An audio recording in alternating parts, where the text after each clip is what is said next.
Comment protéger sa custom sur le cuir, sur sneakers par exemple? C'est une question qui revient souvent.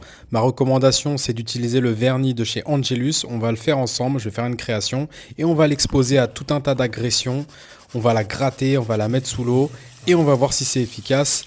En image, à tout de suite, c'est parti.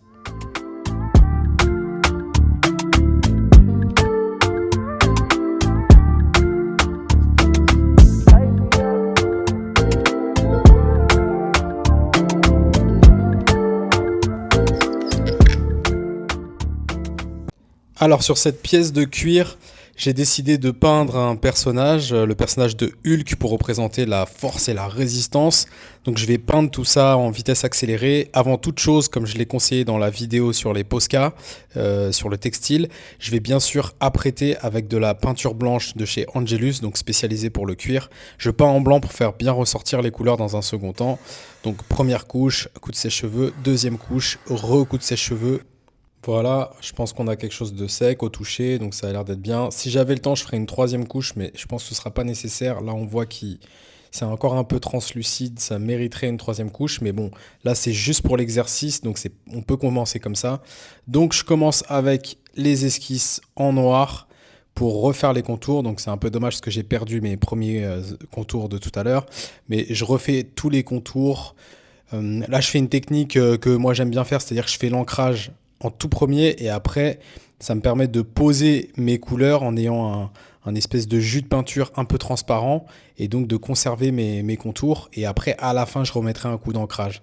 Donc là je mets mes petits volumes avec un vert un petit peu plus foncé, je rajoute des détails, je rajoute des volumes sur les pieds, etc.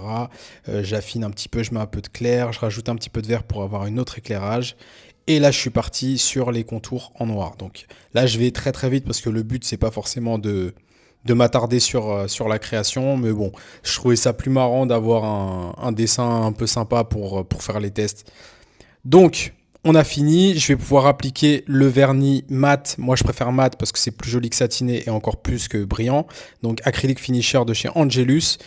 Faire très très attention à ce que ce soit bien bien sec. Donc, ses cheveux, voire attendre un peu. On applique partout. Pour pas que ça fasse des pâtés, pour pas que ce soit... faut vraiment que ce soit bien lisse, bien étalé. D'ailleurs, j'ai fait une vidéo sur comment appliquer du vernis sur une toile. C'est le même principe sur le cuir. Donc, je fais les contours. Donc là, on voit que je dépasse un peu trop. Là, on voit que là où je suis passé, c'est brillant parce que c'est pas encore sec. Donc, le mat fait que il y aura une différence d'aspect, mais pas au point de ce qu'on voit là. Donc, j'étale, j'étale, j'étale. Je veux éviter d'avoir des pâtés. Donc, même avec un coup de sèche-cheveux, j'essaie d'étaler les derniers petits pâtés de peinture. Et jusqu'à ce que ce soit bien bien sec. Donc ça y est, on a notre création, elle est sèche au toucher. On va pouvoir tranquillement commencer à malmener notre ami Hulk, c'est pour ça que je l'ai dessiné. Et on va voir s'il est si résistant que ça. Alors regardez, quand on voit sur les côtés, on voit les passages où j'ai appliqué le vernis. Si vous regardez bien sur les bords, on voit que j'ai dépassé un petit peu, il y a une différence d'aspect. D'ailleurs, c'est un truc qui est assez intéressant, c'est que même en ayant pris du mat, donc normalement aucune différence, on voit quand même que le vernis, enfin que le cuir a une différence d'aspect une fois qu'on a passé le vernis. En tout cas, mon vernis, il est bien sec. Là, vous voyez ma pièce de cuir, elle est bien souple. Donc le vernis craquelle pas, il est bien bien souple. C'est normal, c'est un vernis spécifique pour le cuir. Donc on a notre pièce qui est prête à être un petit peu torturée. C'est parti. Alors je commence par gratouiller un peu, donc si c'est une maroquinerie ou des baskets ou des choses comme ça, voilà, des petits frottements, des choses comme ça. On va dire que c'est les agressions un petit peu de tous les jours. Vous voyez que ça réagit très très bien, le vernis protège super bien, on a une couche qui protège l'entièreté du dessin. Là, je frotte beaucoup plus fort pour voir ce que ça fait avec mon ongle. Et on voit qu'en grattant très très fort avec l'ongle, ça commence un petit peu à montrer ses limites, ce qui est normal, hein. Deuxième test, c'est sous l'eau. On va voir, alors c'est une question qui revient souvent, est-ce que c'est waterproof? Est-ce que l'eau va enlever la peinture? Bah là, je pense que ça paraît assez explicite. Je suis en train de mettre le dessin qui a été peint et verni sous l'eau. Bah, on n'a aucun problème. Ça tient bien, ça résiste bien, c'est totalement waterproof, ça abîme que dalle. Donc franchement sur l'eau, à mon avis, il n'y a pas photo. Et on a une réponse en image à la question que beaucoup de gens se posent, comment on fait pour protéger de de l'eau. Donc là, il est mouillé, je le secoue un peu. Je vais l'essuyer avec un mouchoir en frottant même un petit peu, hein, parce que normalement, si on avait une peinture qui est pas bien protégée, le fait d'avoir de l'eau et de passer un mouchoir, là, vous voyez, je frotte un petit peu.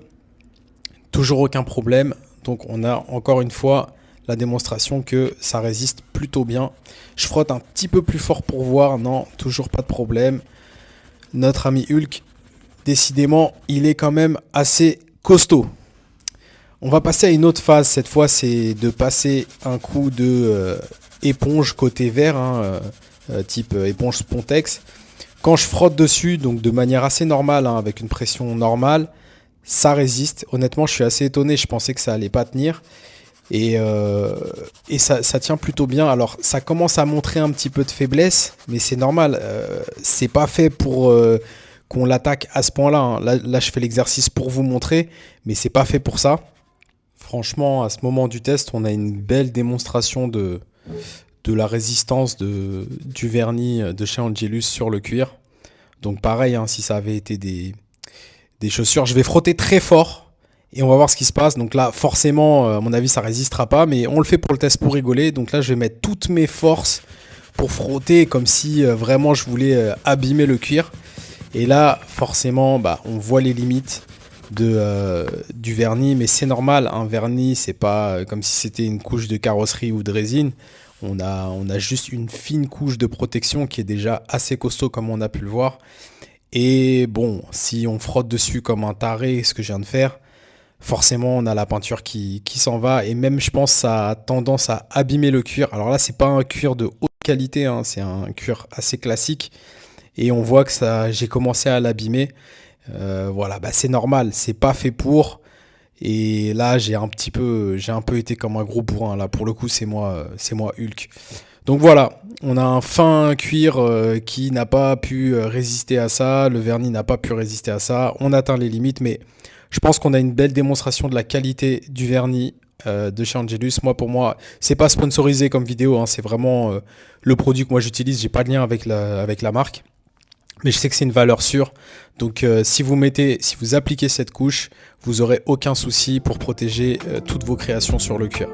Voilà, n'hésitez pas à aller voir les autres vidéos de la chaîne et à bientôt. Ciao!